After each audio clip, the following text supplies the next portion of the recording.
Assalamualaikum. My name is Siti Saljaya and Muhammad. At ang topic namin sa Group 6 ay si Bin Arabi. Si Bin Arabi ay pinanganak noong July 28, 1165 at namatay noong November 16, year 1240 sa Damascus, Syria. At ang tunay niyang pangalan ay si Abu Abdullah Muhammad bin Ali bin Muhammad bin al-Arabi al-Hatimi al-Ta'i al-Andalusi at Mursi al-Dimashqi. At ang nickname niya ay si Al-Qushayri and Sultan Arifin, pero mas kilala siyang Al-Sheikh Al-Akbar. At isa rin siyang Sufism na galing sa tribo ng Tai tribes, isang prominenteng pamilya, at isa rin siyang Sunni at pure Arab blood. Si Bin Arabi ay isang Andalusian Muslim scholar, a Muslim mysticism philosopher, a Muslim poet, at may 850 work na attribute at 700 naman ang sinasabing authentic at 400 are still existing at kilala siya isa sa mga influencer, philosopher at isa rin siyang Sufism by the name of Al-Sheikh Al-Akbar. At dito kinuha ang Akbariya or Akbarian school at kinoconsider din daw nila si Bin Arabi na saint at kilalang kilala siya sa Muslim world of philosopher.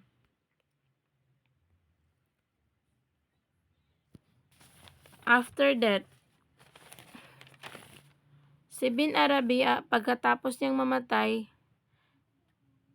ang mga gawa ni Bin Arabi ay mas kinilala pa sa Muslim world at hindi lang ito naging limitado as mas nakilala pa siya at hindi lang sa Muslim world kundi pati sa Persia, Turkey at Indonesia.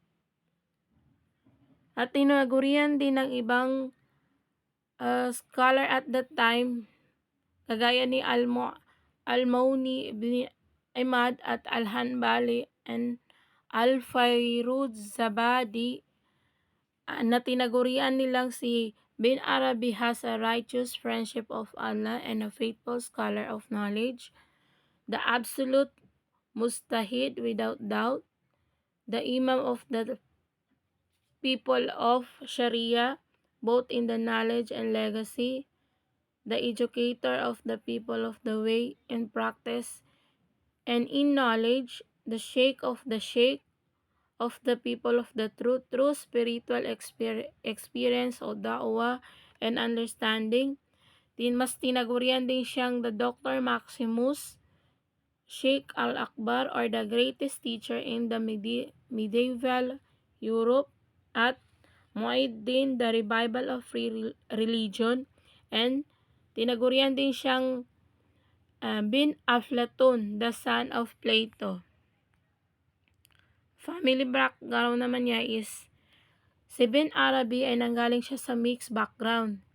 Ang kanyang nanay naman ay isang African Berber descent. In his Futuhat al-Makkiyah, he writes of a deceased maternal uncle Yahya bin Yughan al-Shahazi, a prince of Tilmsin, who abandoned wealth for the ascetic life after encountering a Sufi mystic, where is a paternal ancestry came from a Yemen. Isa siyang Yemen na belong naman sa mga oldest Arab strain na Andalusian. At ang kanyang tatay naman is Ali bin Muhammad, served in the army of Abu Abdullah Muhammad bin Sa'id bin Mardanis, the ruler of the Murcia.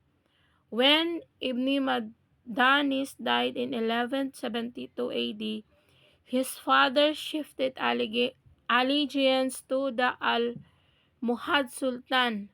At that time, bin Arabi is 7 years old and relocated from Murcia to Seville to serve a new ruler. Si bin Arabi grew up at the ruling court and received a military training and became a secretary to the governor of Seville. Si bin Arabi ay may tatlo siyang asawa, pero mas mahal niya dito ay si Mariam.